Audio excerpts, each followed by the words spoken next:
In the long ago, in the gentle days, Sister Grimilda carved wood, worked with saw and chisel. When hard times come, carpenters are apt to get nailed to wooden crosses. Grimilda took up the knife and learned to carve people. She looked soft, my sister of the blade, slight in build, light in color, weak chin, sad eyes, all of her drooping like the hair that hangs off her forehead. Yet she has fast hands and no fear of a sharp edge. Come against her with just a dagger for company, and she will cut you no opinion. Sister Simone holds herself close, and you will never know her no matter what words pass between the two of you. She whispers something to each person that she kills. If she could speak it to a man and let him live, then I might have lost a killer. Sister Mackenzie, high ideals. If she kept to them, we'd be enemies. If she nursed her failure, we wouldn't be friends. Skin, bones, and mischief comprise Sister God. Monster born and monster bred, but there's little to mark her from Eve, save the stippled crimson on black of her hide, the dark wells of her eyes, ebony talons on hand and foot, and the thorny projections starting to grow along her spine. Watch her play and run and laugh, and she seems too at ease to be a crack in the world through which all the fires of hell might pour. Watch her burn, though, and you just might believe it. There are women to walk the mountain with, and then there are women that are the mountain. Gorgoth, though I may not call her sister, was forged from the qualities that I lack. Age set its hand on Sister Rowan and left her forever 50, not wanting to touch her a second time. Gray, grizzled, lean, gristly, mean. That pale-eyed old woman will bend and twist, but never break. She'll hold where the better woman would fail beneath her load.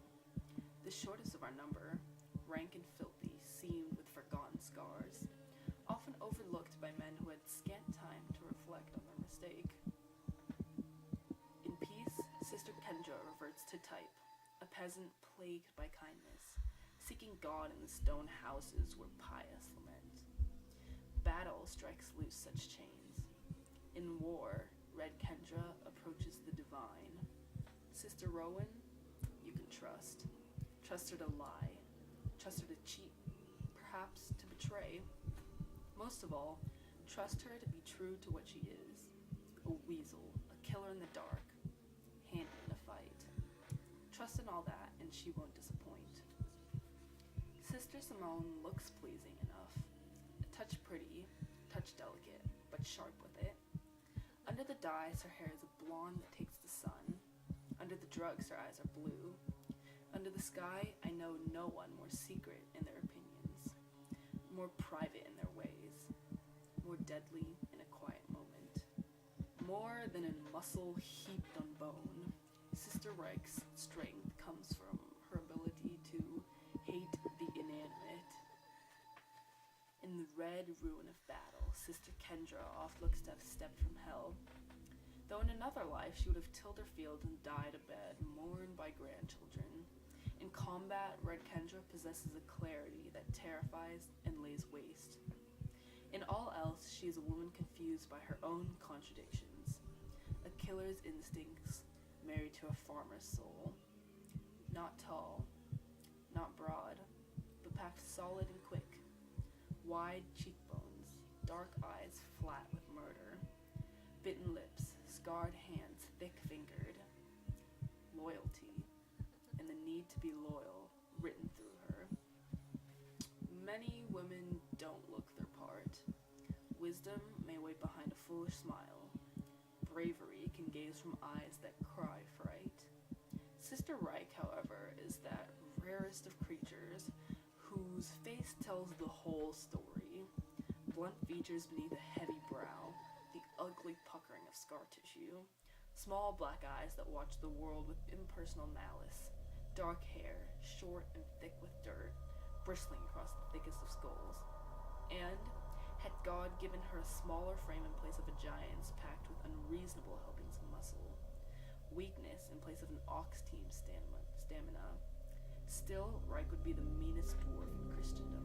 You won't see Sister Grimilda knife you, just the sorrow in her eyes as she watches you fall. Sister Mackenzie is almost the beautiful princess of legend, dark locks curling, tall, a maiden's build, darkest eyes, her armor always polished, blade keen. Only the thickness of her lips and the sharpness of her nose leave her shy of a soldier's dream. Her mouth too expressive, her look too hawkish. In other matters, too, Sister Mackenzie is almost honorable, almost honest about her friendship, though there is no almost. Sister Gog, I miss. There is no sound more annoying than the chatter of a child, but none more sad than the silence they leave when they're gone.